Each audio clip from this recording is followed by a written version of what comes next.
여러분은 부모님으로부터 어떤 유산을 물려받았습니까? 부모님으로부터 우리가 많은 것들을 물려받았는데 그 유산들을 보면 물질적인 유산이 있습니다. 정신적인 유산이 있습니다. 환경적인 유산이 있습니다. 내 몸에 이미 체득되어 있는 습관이나 체질, 유산이 있습니다. 또 하나 중요한 것이 있다면 말씀의 유산이 있습니다. 부모님이 늘 하셨던 말씀이 지금 내 삶 속에 자리 잡고 있다는 것입니다. 여러분은 자녀들에게 어떤 유산을 물려주고 싶어 하십니까? 자녀들에게 어떤 말씀을 많이 하고 계십니까? 그 말이 곧 자녀들이 받게 되는 유산이 된다는 것입니다. 무심코 던진 한마디, 습관적으로 반복해서 했던 그 많은 말들, 자녀들에게 유산으로 내려갑니다. 또 우리가 믿음으로 기도해 줍니다. 믿음으로 축복해 줍니다. 그것이 자녀들의 가슴 속에, 자녀들의 삶 속에 열매로 나타난다는 것입니다. 오늘 본문은 창세기 10장 족보가 나옵니다. 노아의 아들 셈과 함과 야벳의 족보, 여기 70명의 자손들이 있습니다. 그런데 이 70명을 보면은 크게 두 그룹으로 나뉠 수 있습니다.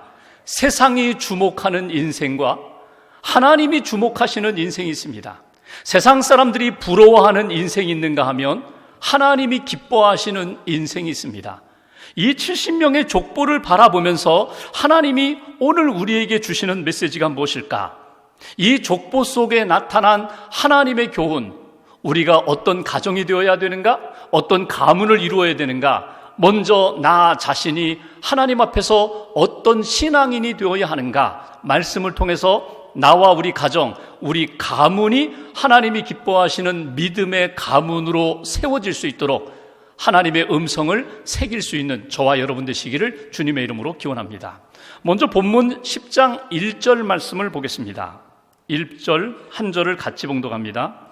노아의 아들 셈과 함과 야벳의 족보는 이러하니라. 홍수 후에 그들이 아들들을 낳았으니. 아멘.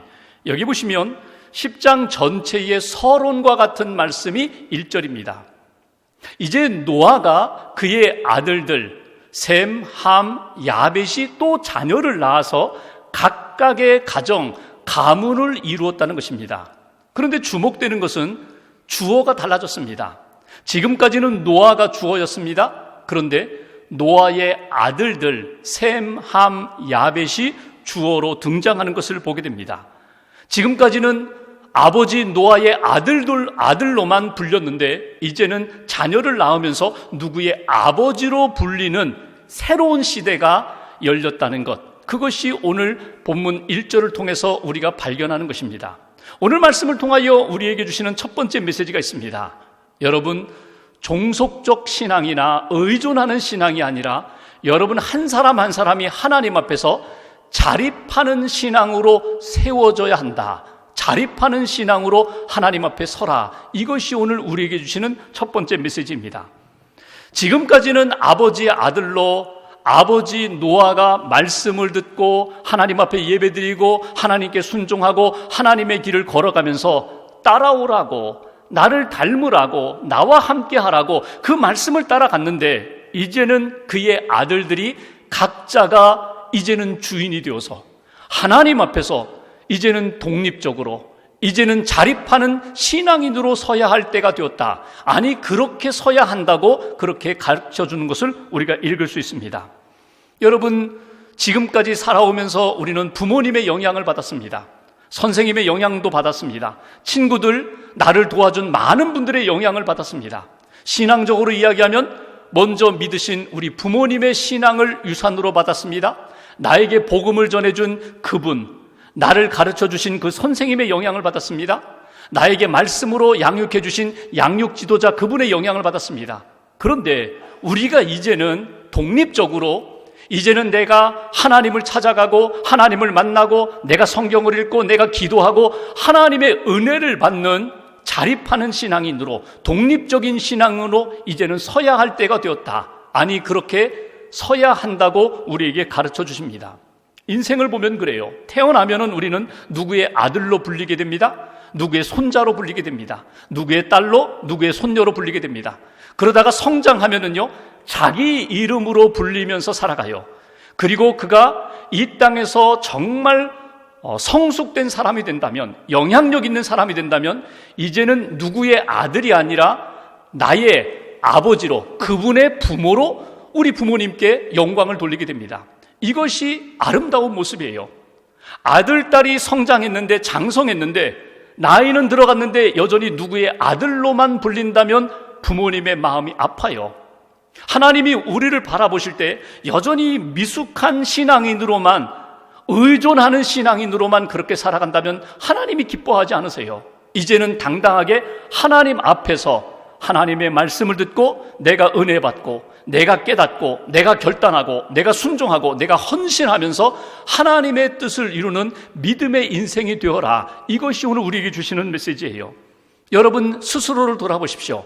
여러분은 의존적인 신앙인이십니까? 아니면 하나님의 은혜를 받고 하나님을 만나고 체험하고 자존하면서 특별히 독립적으로 하나님의 영광을 위하여 내가 헌신하는, 자립하는 신앙인으로 살고 계십니까?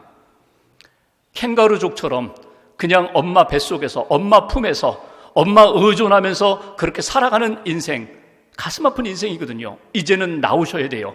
하나님을 만나셔야 돼요. 하나님의 은혜를 받으셔야 돼요. 그리고 하나님의 뜻을 내가 분별하고, 내가 순종하고, 결단하고 헌신하는, 하나님이 기뻐하시는 성숙한 신앙인으로 세워지는 저와 여러분 되시기를 주님의 이름으로 기원합니다. 오늘 족보를 보면은 야벳의 족보가 먼저 나와요. 야벳이라는 사람은 노아의 세 아들 가운데 막내입니다. 셈, 함, 야벳. 그런데 야벳이 잘한 게 있어요.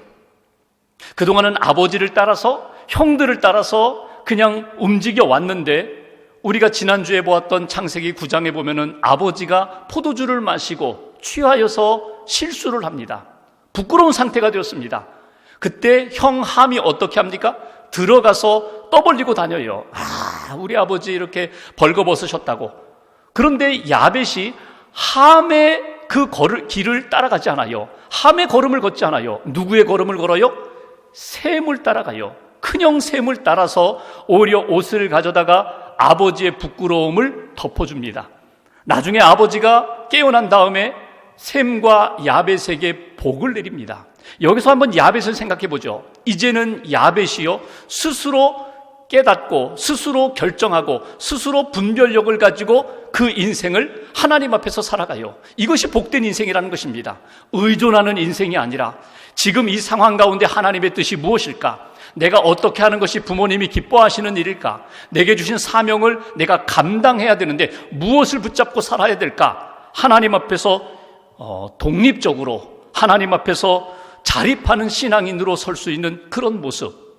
창세기 28장에 보면은 야곱이라는 사람이 나오죠. 움켜잡는 인생이었거든요. 형 발 뒤꿈치를 붙잡고 태어난 쌍둥이 동생입니다. 그가 늘 이렇게 속이고 움켜잡는 인생을 살았어요. 형이 축복기도 받는 것이 부러워서 아버지를 속이고, 제가 에서입니다, 자기가 형인 것처럼 가서 몰래 축복기도를 받았던 사람이에요. 나중에 이것이 들통나니까 도망가잖아요. 삼촌 집으로 도망가다가 광야에서 하룻밤을 자는데 꿈에 사닥다리가 하늘에서 땅에 닿았어요. 하나님의 사자가 오르락내리락 하면서 야곱을 만나 주십니다. 창세기 28장에 보면은 하나님의 사자가 야곱에게 이런 말씀을 하세요. 야곱아, 야곱아, 나는 내 할아버지 아브라함의 하나님이야. 내 아버지 이삭의 하나님이야. 내가 지금 누워있는 이 땅을 내가 너에게 주마. 내가 너를 떠나지 아니하리라. 내가 너와 함께하리라. 내가 다시금 하나님의 은혜 가운데 이 땅에 돌아오게 되리라. 나는 너의 하나님이야. 야곱아, 이제는 할아버지 아버지 하나님이 아니라 야곱 너의 하나님이 되리라. 내가 너와 함께하리라. 야곱이 잠에서 깨은 다음에 이것이 너무나 놀라워서 하나님 앞에 예배를 드리면서 하나님을 만난 그 체험으로 자립하는 신앙인이 돼요. 이제는 의존하지 않고 하나님 앞에 직접 기도하고 하나님의 은혜를 구하고 하나님의 말씀을 따라 살아가는 인생으로 바뀌는 것을 보게 됩니다. 저와 여러분들이 오늘 확인하고 결단해야 할 부분은 이것입니다. 하나님, 저는 이제 하나님 앞에서 성숙한 신앙인으로, 자립하는 신앙인으로 하나님 앞에 서기를 원합니다. 여러분이 직접 기도하셔야 돼요. 누가 나를 대신하여 기도해 주기를 바라지 마세요. 어머니 나를 위해서 기도해 주세요. 선생님 나를 위해서 기도해 주세요. 집사님 나를 위해서 기도해 주세요. 물론 기도를 받고 기도해 드리는 것 중요합니다. 그런데 여러분이 하나님 앞에 직접 서셔야 돼요. 말씀을 직접 들으셔야 돼요. 하나님을 만나셔야 돼요. 하나님 앞에 기도하시고 하나님을 체험하시고 믿음으로 결단하며 하나님 앞에 쓰임받는 복된 인생, 승리하는 그리스도인들 되시기를 주님의 이름으로 기원합니다. 객관적 신앙에만 머물지 마시고 주관적 신앙으로 하나님을 만나고 체험하는 신앙으로 나아가시기를 기원합니다. 나의 하나님을 경험하고 나의 하나님으로 고백하고 나의 하나님으로 하나님 앞에 쓰임받는 저와 여러분 믿음의 가장이 되시기를 주님의 이름으로 기원합니다. 두 번째, 오늘 족보를 통해서 우리에게 주시는 메시지가 있어요. 오늘 두 번째 족보는 함의 족보인데 6절부터 20절까지 함의 자손들 30명이 나와요. 그 30명 가운데 눈에 띄는 한 사람이 나옵니다. 한번 8절과 9절 말씀 보실까요? 제가 8절 봉독하겠습니다. 구스가 또 니므롯을 낳았으니 그는 세상의 첫 용사라. 니므롯이라는 함의 후손을 이야기합니다. 9절 함께 봉독하겠습니다. 그가 여호와 앞에서 용감한 사냥꾼이 되었으므로 속담에 이르기를 아문은 여호와 앞에 니므롯같이 용감한 사냥꾼이로다 하더라. 아멘. 여기 보시면 니므롯이라는 함의 30명의 자손 가운데 한 사람을 아주 길게 자세하게 소개하는 것을 우리는 읽을 수 있습니다. 니므롯이라는 이름의 뜻이 반역자입니다. 9절 말씀 보십시오. 그 니므롯에 대해서 이렇게 소개하고 있습니다. 그가 여호와 앞에서, 그러니까 하나님 앞에서 두렵고 떨리는 마음으로 경건한 자세로 니므롯이 살았다는 이야기가 아니라 여기 하나님 앞에서라는 말을 이렇게 해석할 수 있어요. 하나님을 대적하여 하나님을 피하여서 어떻게 살았다고요? 용감한 사냥꾼으로 살았다는 거예요. 여기 용감한 사냥꾼이라는 것은 용기 있는 사냥꾼이 아니라 이것은 전쟁을 즐기는 사냥꾼, 사람을 심지어 죽이기까지 하는 난폭한 포악한 사냥꾼, 하나님 앞에서 믿음으로 사는 인생이 아니라 하나님을 두려워하며 경건한 인생이 아니라 하나님을 무시하고 하나님을 반역하고 하나님을 대적하는 그런 인생으로 살았던 니므롯을 오늘 함의 후예 가운데 대표적인 사람으로 소개합니다. 여기 니므롯에 대한 소개를 통하여 우리가 얻어야 할 신앙적 두 번째 교훈이 있습니다. 그것은 어떤 상황에서도 하나님을 반역하는 길을 걸어가지 마십시오.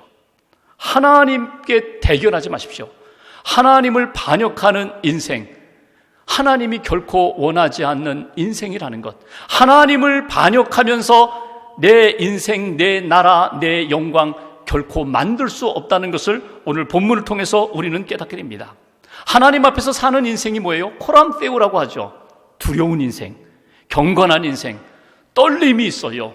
하나님을 경외하는 인생이에요. 이런 인생은 하나님이 붙들어 주시지만 하나님 앞에서 니므롯과 같이 자기의 힘을 의지하고 자기의 용맹을 의지하고 자기의 세력을 구축하면서 하나님 앞에 교만한 인생, 자기 나라를 만들려고 하는 인생 결코 하나님이 용납하지 않으신다는 것을 우리는 족보를 통해서 깨닫게 됩니다. 내게 힘이 있어요. 내게 어떤 영광이 생겨요. 그러면 자연스럽게 겸손을 잃어버려요. 교만하게 되면 내 나라를 꿈꾸게 됩니다. 오늘 10절 이하를 보시면 여기 니므롯이라는 사람이 얼마나 영향력 있었나. 나라를 세워요. 통치자가 됩니다. 지도자가 됩니다. 바벨에서 아수르까지 방대한 영토를 차지하게 됩니다. 니느웨를 건축하게 됩니다. 세상 사람들이 볼 때에는 영웅이에요. 영웅.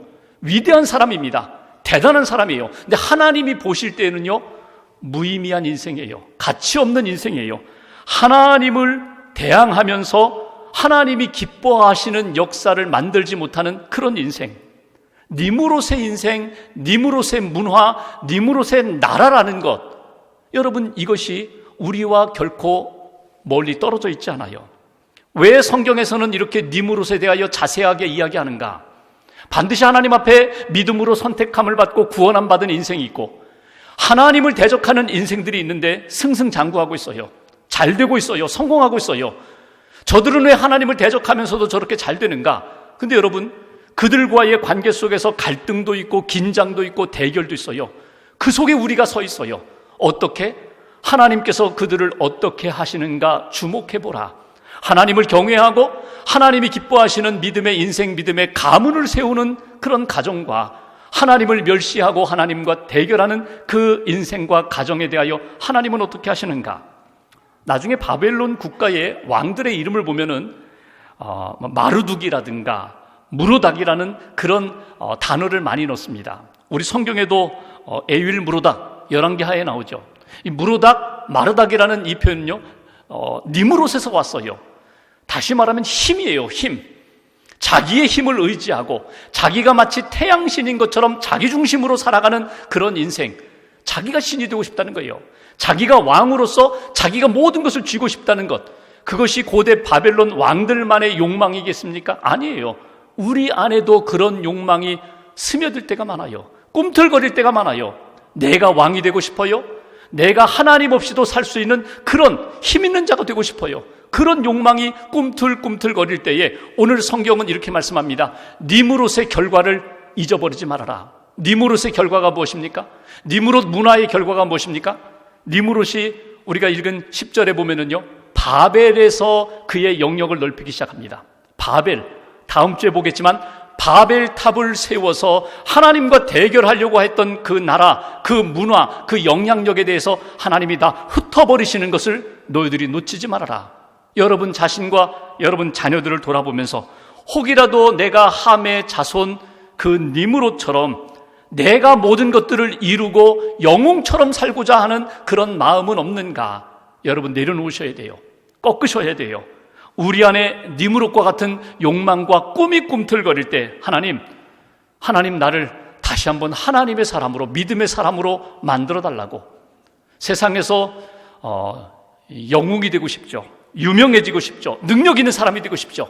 그리고 자녀들에게 부탁을 하죠. 너는 큰 사람이 되어야 돼. 지도자가 되어야 돼. 영웅이 되어야 돼. 이름을 날려야 돼. 목적이 어디 있습니까? 하나님의 영광을 위해서예요? 그렇다면 기도하셔야죠.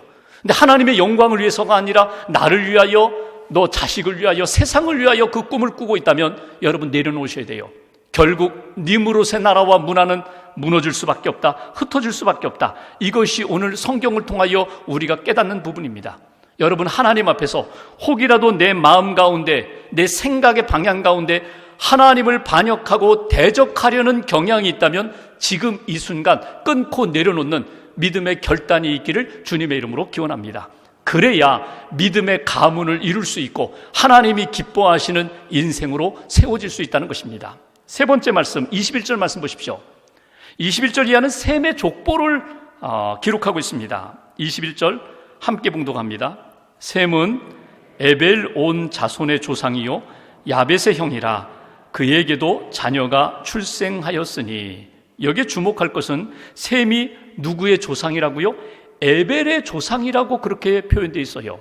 셈이, 오늘 셈의 족보를 보면 26명이나 되는 자손이 나옵니다. 그 많은 자손들 가운데 왜 하필이면 에벨의 조상이라고 했을까? 에벨은 셈의 아들이 아닙니다. 셈의 증손자예요. 4대 손이에요. 셈이 아르박삿을 낳고 그 다음 셀라를 낳고 셀라의 아들이 에벨입니다. 그런데 왜 하필이면 이 셈이 에벨의 조상이라고 그렇게 이야기했을까? 분명히 에벨이 하나님이 주목하시는 인생이라는 거예요. 여기 셈의 후손들을 보면요, 유명한 사람 없습니다. 유능한 사람 없어요. 이름 없는 무명한 사람 같아요. 근데 하나님을 주목하시는 인생들이었다는 거예요. 믿음의 인생들이었다는 것입니다. 여기 에벨이라는 이름의 뜻이 건너온 자입니다. 그래서 유브레다 강 건너서 정착했다. 이스라엘 백성들이 정착했다. 거기서 나온 말이 히브리 사람이라는 것이 이 에벨에서 나오게 됩니다. 하나님의 역사, 그러니까 지금 셈의 족보는 그냥 인간적인 족보가 아니라, 사람의 족보가 아니라 이건 하나님의 구원의 족보다. 구원의 역사다. 그 하나님의 구원의 역사 가운데 하나님이 믿음의 사람들을 심어 놓으셨다는 거예요. 에벨을 심어 놓으셨고 그 에벨이 누구와 연결되는지 아세요? 믿음의 조상 아브라함과 연결됩니다. 다윗과 연결됩니다. 그 다음에 예수 그리스도와 연결됩니다. 믿음의 역사, 믿음의 족보, 구원의 역사를 만들어 가신다는 거예요. 그리고 이 믿음의 족보 안에 누가 들어가는지 아세요? 저와 여러분들이 들어가고 있어요. 예수 그리스도를 믿고 구원받은 우리가 셈의 족보 안에, 하나님의 구원의 족보 안에 영적으로 우리도 그 안에 믿음의 가족으로, 믿음의 가문으로 그 족보 안에 들어가 있다는 것입니다. 여기에서 주시는 세 번째 메시지가 있어요. 여러분, 예수 그리스도를 영접하고 구원받아 하나님의 가족으로 예수 그리스도의 족보에 들어갈 수 있는 저와 여러분 되시기를 주님의 이름으로 기원합니다. 내가 내 힘으로, 내 능력으로는 자격이 없어요. 내가 잘했기 때문에, 이만큼 내가 하나님을 섬겼기 때문에 나는 당연히 들어갈 수 있다. 아닙니다. 우리의 행위로는, 공로로는 예수님의 구원받은 자녀 족보에 들어갈 수가 없어요. 은혜로 들어가는 것입니다. 예수님을 믿었기 때문에, 하나님이 우리를 받아주셨기 때문에 하나님의 자녀가 되는 것이고, 예수 그리스도의 믿음의 족보에 우리가 들어가는 거예요. 여러분, 마태복음 1장에 보면은 예수님의 족보가 나옵니다. 아브라함의 후손, 다윗의 후손, 예수 그리스도의 족보가 나와요. 거기에 보면은요, 완벽한 사람 있어요? 없어요. 다 허물투성이에요. 아브라함도 그렇고 다윗도 그렇고 믿음의 사람이라고 그렇게 족보에 기록된 사람들을 보면요, 허물이 많아요. 연약함이 많아요. 그 중에 대표적인 사람, 3명의 여인이 있죠. 다말, 라합, 밧세바. 다말이 누구입니까? 의도적으로 시아버지와 동침했던 부도덕한 여성입니다. 라합이 누구입니까? 여리고 도성의 천한 출신 기생입니다. 천한, 사람들로부터 인정받지 못한 그런 여성이었어요. 밧세바가 누구입니까? 다윗과 부도덕한 관계로 통정을 나누었던 여성이에요. 이 여성들이 예수님의 족보에 들어갔다는 거예요. 여러분, 윤리적인 기준으로 이것이 가당합니까? 가당치 않아요. 그런데 하나님의 은혜 안에서는 가능해요. 믿음으로 하나님의 은혜를 받아들이고 믿음으로 하나님 앞에서 자기의 삶을 던졌기 때문에 가능해요. 우리의 인생이 예수 안에서, 믿음 안에 있을 때 예수님의 족보에 들어가고 하나님의 가족이 될 수 있어요. 내 힘으로 안 됩니다. 내 능력으로 안 됩니다. 여러분 자신을 한번 돌아보세요. 하나님 앞에서, 그 진리의 빛 앞에서 여러분 자신을 바라볼 때 부끄러워요. 낙심이 돼요. 초라해요. 그런데 은혜의 빛 안에서 바라볼 때에 우리에게는 소망이 있습니다. 우리에는 믿음이 있습니다. 하나님이 나를 받아주셨는데, 예수 그리스도를 믿고 예수님의 가족이 되게 해주셨는데, 믿음의 후손이 되게 해주셨는데, 하나님 그 은혜 아래에 믿음의 가정을 이루고 믿음의 가문을 이루겠습니다. 우리가 결단할 수 있고 우리가 하나님 앞에서 쓰임받을 수 있다는 것입니다. 오늘 말씀을 이렇게 돌아보면서, 족보를 보면서 우리 자신을 한번 이렇게 돌아봅니다. 우리는 세상에서 주목받는 인생이 되고 싶어 해요. 그런데 그거 별로 중요하지 않아요. 하나님이 나를 주목하시고 하나님의 주목받는 인생이 중요하다는 거예요. 우리 가정을 돌아볼 때 하나님이 기뻐하시고 하나님이 주목하시는 그런 가정으로 세워지고 있는가, 오늘 점검하는 저와 여러분 되시길 바랍니다. 지금부터 하시면 돼요. 나부터 하시면 돼요. 우리 부모님 때부터 힘들어, 안 됐어, 이제는 끝났어. 아니에요. 지금부터, 나부터 하시면 돼요. 내가 믿음의 반석 위에 서서 내가 하나님의 뜻에 순종하고 하나님의 영광을 꿈꾸면서, 하나님, 나로 인하여 우리의 후손이, 우리의 가정이 하나님이 기뻐하시는 믿음의 가문 되게 해달라고 그렇게 기도하시며 결단하시고, 오늘부터 하나님이 기뻐하시는 임마누엘의 가정으로 승리하는 저와 여러분들의 삶이 되시기를 주님의 이름으로 기원합니다.